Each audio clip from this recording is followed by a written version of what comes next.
अधिकांश पार्टियों की सरकारें काफ़ी नकल भी कर रही हैं, जबकि इस मामले में हमारी पार्टी का ये कहना है कि यदि इन पार्टियों के स्थान पर केंद्र में हमें अपनी पार्टी की सरकार बनाने का मौका मिलता है तो तब फिर हमारी पार्टी की बनी सरकार केंद्र में यहाँ अब तक रही सभी विरोधी पार्टियों की सरकारों की तरह केवल हवाई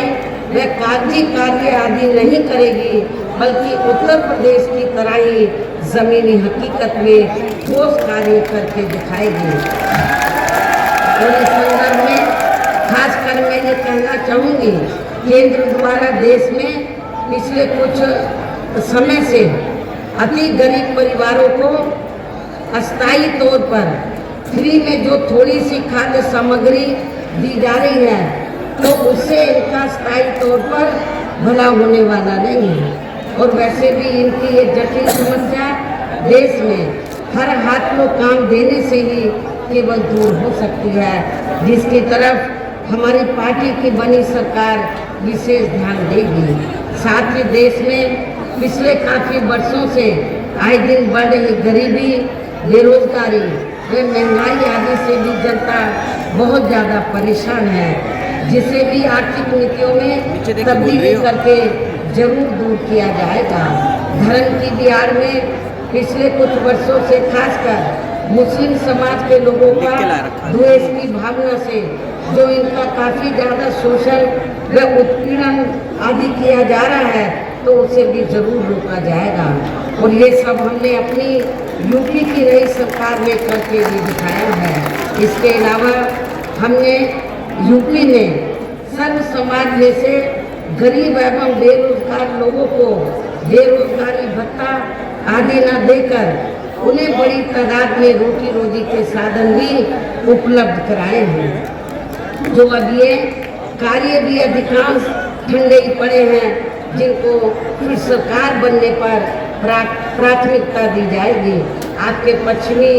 यूपी के लोग जब पुलिस मेरी गवर्नमेंट में और भी अन्य विभागों में भर्ती हुई थी तो हमारे जाट समाज के लोग सोचते थे कि शायद हमारी उपेक्षा की जाएगी, लेकिन जब भर्ती हुई तो हमारी सरकार ने पूरी ईमानदारी निष्ठा से निष्पक्ष तरीके से बिना कोई पैसा लिए हुए तो हमने गरीब बेरोजगार लोगों की भर्ती की और पुलिस में भी काफ़ी बड़ी तादाद में लोगों को भेजा और उसमें जाट समाज के लोगों की भी बड़ी तादाद थी। भर्ती में जाट समाज के जो नौजवान बच्चे हैं उनको भी हमने अपॉइंट किया बिना किसी पैसे के। पश्चिमी यूपी में अपने जो जाट समाज के लोग हैं वो ये कहते हैं कि बीएसपी की पहली एक ऐसी सरकार है जिसमें कोई बिना पैसे के हमारे बच्चों को पुलिस में और अन्य विभागों में भर्ती किया। तो केंद्र में हमारी सरकार बनने पर इसी पैटर्न पर तो गरीब बेरोजगार लोगों को रोटी रोटी के साधन दिए जाएंगे। कहने का तात्पर्य ये है कि देश में इस समय हो रहे लोकसभा चुनाव में विरोधी पार्टियों के जारी किए गए उनके हवाई व प्रलोभन भरे चुनावी घोषणा पत्रों आदि के बहकावे में अब यहाँ खासकर देश के अति गरीबों, मजदूरों, बेरोजगारों एवं अन्य जरूरतमंद लोगों को बिल्कुल भी नहीं आना है। और अब इन्हें ऐसी सभी विरोधी पार्टियों को हर हालत में केंद्र की सत्ता में आने से जरूर रोकना है, जिनकी कथनी व करनी में काफ़ी अंतर रहा है तथा जिन्हें ये लोग वर्षों से आजमा भी चुके हैं। ऐसे में अब मेरा यही कहना है कि आप लोगों को अपने खुद के व अपने प्रदेश एवं देश के भी हित में अपने वोटों को आप लोगों को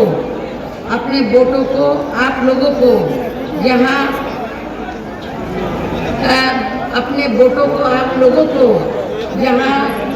कांग्रेस, बीजेपी व अन्य विरोधी पार्टियों को न देकर केवल अपनी एकमात्र हितैषी पार्टी बहुजन समाज पार्टी को ही देना। जो ये पार्टी उत्तर प्रदेश की तरह ही केंद्र में भी अपनी पार्टी की सरकार बनने पर फिर पूरे देश में यह अपनी पार्टी की सर्वजन हिताय व सर्वजन सुखाय की नीतियों पर आधारित ही सरकार चलाएगी। इसके साथ साथ केंद्र से जुड़ी आपके क्षेत्र की जो भी यहाँ स्थानीय समस्याएं होंगी तो उन्हें भी फिर दूर करने का जरूर पूरा प्रयास किया जाएगा। और इस मामले में आप लोगों की लंबे अरसे से ये डिमांड रही है पश्चिमी यूपी के लोगों की कि इस मामले में आपके खासकर पश्चिमी यूपी क्षेत्र को अलग से स्टेट बनाने के लिए भी ठोस कदम उठाए जाएंगे। आप लोग चाहते हैं कि पश्चिमी यूपी अलग से स्टेट बने, तो इसके लिए भी जब सेंटर में हमारी सरकार बनेगी तो इसके लिए भी जरूर ठोस कदम उठाए जाएंगे ताकि यहाँ के लोगों का पूर्ण रूप से विकास व उत्थान आदि हो सके। साथ ही यहाँ गरीबों, मजदूरों, बेरोजगारों, कर्मचारियों, किसानों, छोटे व्यापारियों एवं अन्य मेहनत कश लोगों का भी विशेष ध्यान रखा जाएगा।